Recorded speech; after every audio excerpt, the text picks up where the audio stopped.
Welcome back. Well, this morning I'm joined by Captain Blake Reiboldt with the Marquette City Police, and you're here to talk to us about some school safety as kids get ready to go back to school. And I know we were kind of chatting a little bit earlier, and for me one of the things I notice is being safe around the school bus, especially when you're driving by it. I know sometimes it's hard for drivers to want to be patient around the school bus. Yes, that's a big issue that we get a lot of complaints on through the school year.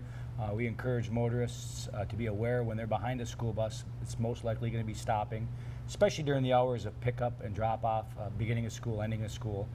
They just need to be aware of that, give it a safe distance. The school buses have developed into a pretty highly decorated vehicle with all the lights Right. and the stop sign that folds out and stuff. So it gives the motorist a pretty good opportunity to be aware of what's going to happen and give them time to get ready to stop and be prepared for those vehicles stopping. Right, yeah, and you know, you're saying the important things, kids are often getting on and off those school buses, so Correct. you want to give them that extra space just in case. And just remember, I mean, on both lanes, you know, both lanes of travel, that you have to stop for the school bus, because a lot of times kids will go across the front of the school bus and cross that other lane of traffic to get to the other side of the road, or they'll get off and just go on that side of the road. So people need to be aware of that. They usually warn that they're going to stop with the yellow flashing lights, then that turns to red. So the yellows are a real cautionary thing. It doesn't mean that you can speed up and try to get around the bus. It means that you should be getting ready to stop, prepared to stop, and then stop for the bus when it does stop with its red lights. All right, now not all students are riding the bus. A lot of students walking to school. Now, what are some of the safety tips you have for kids taking that trip to school each morning? Well, I mean, it kind of varies as the age group goes. You know, the younger kids, most of the time they're accompanied by a parent.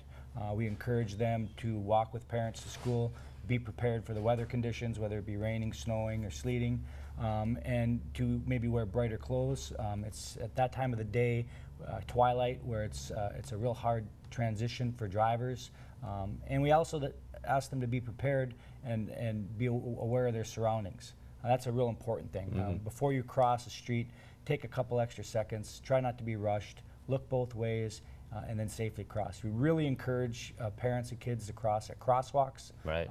We do provide crossing guards through the police department at big intersections, and we also want people to be aware that Graverette's going to be an elementary school again this year, so there's going to be a lot of kid traffic, a lot of parent traffic, a lot of vehicle traffic in that area, along with the other elementary schools in Marquette and throughout Marquette area. Just be aware of your surroundings and a lot of the activities. So. Now, you mentioned crossing guards. Is that something you guys are still in need of? You need more people to step up? Yeah, we can always use crossing guards. Perfect. I think we're fully staffed right now, but there are times when crossing guards are on vacation or they need or sick based on the time of the year. So we are always looking for people that are willing to become crossing guards. It's a couple hours a day. It is a paid position. And if they have any interest in that, they can call our office and we can put them in contact with our school liaison officer. All right, now real quick, if a child does have trouble going to school, they run into a problem, who should they contact about that? Well, it depends. If they're at school, they should get a hold of the administration at the school if they have an issue. And then what we'll do is if it's a police type issue, we will usually send our school liaison officer.